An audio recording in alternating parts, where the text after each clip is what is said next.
Iba tayo guys, historical places dito sa Maynila. Ito ang Binondo. Binondo to, di ba kuya? Intramuros. Intramuros. Binondo, nalipat na sa Intramuros guys, yung Binondo. Ang ganda. Ang ganda ng tama. Ang ganda daw guys. Ayan. Tayo sa Intramuros. Malaysia. Ano yan? Malaysian and Indonesian. Ayan guys. Sibugan. Salempiuhan. Ayan kuya, ano yan? Mga dorm. Dorm Consuelo de Casa. Ayan guys. Para nasa ano, panahon ng Espanyol. Tapos meron sila dito mga graffiti. Pak. Mga makaluma. Makaluma, makagago, makabago, makagago. Ayan, Residencia Real. Para ka nasa Spain. Ayun kuya, anong building yun? Ano yun? Library ng Lyceum yan. Lyceum of the Philippines. Naalala ko yung first love ko dyan. Si Lenny Chua. Shout out. Kung nasan ka man. Diyan ka na lang.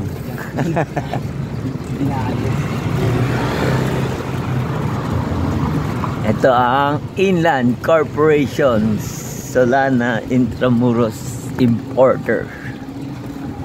Napakaganda dito sa Maynila guys.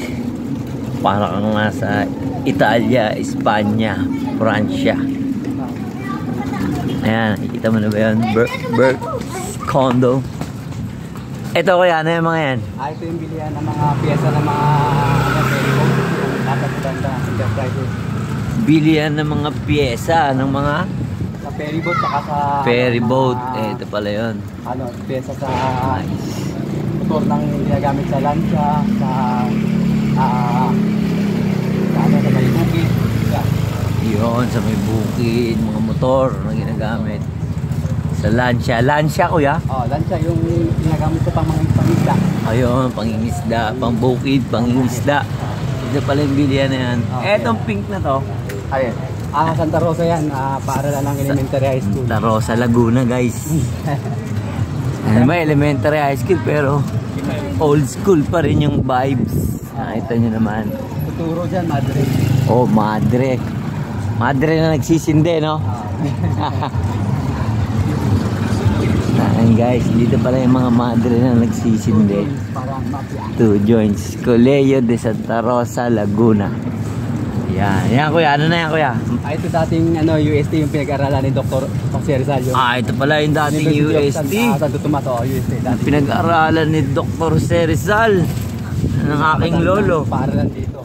Nakamatandang paaralan. Ngayon sarado na yan. Nilipat na sa sa Espanya. Sa Espanya. Condominium na. Yung UST doon. Dito yung original. Dito pala yung original. Ngayon condo na yan. Ito pala yung pinag-aralan ng lolo ko. Ito pala yung guys. As dito sa kabila yan. Ito yung dating Bangko Sentral ng Pilipinas. Ayan, yung Bangko Sentral. Kasi nung earthquake, tapos ginawa siyang custom house. Natulog naman, ginawa naman siyang commission ng election. Tatlong building tayo. Custom house. Yan naman yung bagong tulay ng Philippine Chinese. Ayan yung bagong tulay ng Philippine Chinese. Etong luma na to. Ito yung dating tirahan ng mga mayamang tao. The home of the rich people. The home of the rich people, guys. Imagine mo, rich and famous. Yung mga Hapones, pinalayan mga Hapon. Dumating yung mga Hapon, pinalayan sila. Mga rich and famous. Ngayon, tenement na lang ang itsura niya. Imagine nyo, guys. Pag nakatira sa mayaman, parang feeling mo mas mayaman ka na sa kanila, di ba? Ito, Bacolod.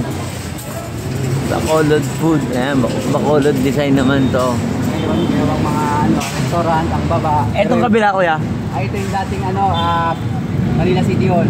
Ito ang dating first Manila City Hall. Yung merong malaking orasan. Ngayon pag-aari na ng Europe. Bureau of Treasury. Building Treasury. Oh. Yung nasunog na PSO, malayo dito yun. Malayo. Medyo malayo.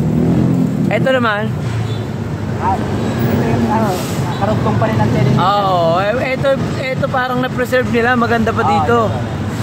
Yung kabila, lumana no? Hindi nila inaayos. O, aayusin din. Yung loob lang, pero yung labas, pipinturahan lang. Yung loob luma pa rin. Ito simbahan na yan. Ano yan? Ito yung pangalawang matanda simbahan dito. Manila Cathedral. Manila The Mother Cathedral. Church of the Nation. The Mother Church. Asawa ni Father Church. Ayan pala guys. Dito naman yung Fort Santiago. Fort Santiago. Historical place. The Fort. Yan dyan nagsulat si Dr. Rizal. Ito. Old Malacanang pala. Ito pala ang Malacanang. The first fucking shit. Yung governors and generals. during that Governors and general ng mga panahon ng mga Hapones sa Espanya. This is the fucking shit, guys. Yan yun. The fucking shit. Ito, bombero. Ayan, ano naman yan? Wala lang. ito yung rural bunkers. Rural bank. Ayan ang bangko dati, no? Pala yun. Check this out, yo. Bangko. Ganyan lang yung mga bangko dati, guys. Parang anuan lang. Parang yung mga tambayan na lang natin ngayon na naiwan na bodega. Ayan, kuya. Golf course. Ayan, golf course. Diyan tayo pupunta. Doon lang minute. Doon ang minute. Napakalaki pala niyang golf course na yan. Correct siya. Pupunta tayo ng golf course, guys. Mag-golf tayo.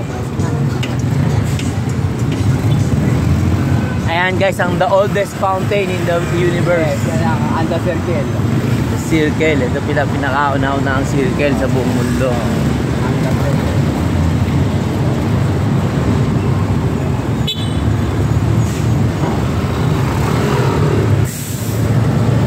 Magkano kaya kapag may mga kasama ka ng mga nagtutour? Pero oras po kami. 30 minutes namin pag local, 150. Pag tourist, 200 per 30 minutes. Oo. Kids.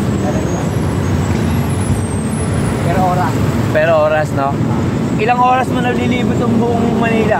Malilibot mo yan ng 2 to 3 hours matatapos mo yan kasi ang Intramuros kasi sa loob niyan 27 historical place, 6 ang museum meron dyan. Oo. Sa walang bayad na lugar na historical, may 5 minutes o 10 minutes ka itatagal doon kasi papaliwanag yung lugar. Oo. Dati yun, sino sumapit sa lugar at tanong ngayon, tapos picture, book na naman sa kanilado. Sama lahat. Pwede na pala kayong historian, no, kuya? Grabe pala yung trabaho nyo. Eto, ano to, kuya? Yan yung main entrance ng golf course. Ito na pala. At tabak niyan yun, yung pinagtulungan ni Dr. Cesar, Fort Santiago. Ayun, doon nakulong si Rizal. Bago siya binari sa Luneta, no? Yun, guys. Bagong bayan. Ito yung tinatawag na bagong bayan noon. Diyan siya, nung nagsulat si Rizal ng Noli Me Tangere El Filibusterismo. Actually, patungkol yun sa mga kalokohan ng mga pare na hindi naman nakasulat sa Biblia. Ayun. Kaya siya pinatay. Siniwalat niya yung mga kalokohan ng mga fraile nung panahon ng Espanya yun. Wala naman nakalagay na purgatory. Kaya pag namatay ka, pupunta daw sa purgatory yung kaluluwa ng minamahal mo. Tapos pabayaran mo sila, pagdarasal mo, mapupunta na sa langit. So, ang dami mga ganon. Mga hindi nakalista. So, we're here. Mag-golf tayo, guys. Tuturuan ko kayo paano mag-golf. Check this out, yo.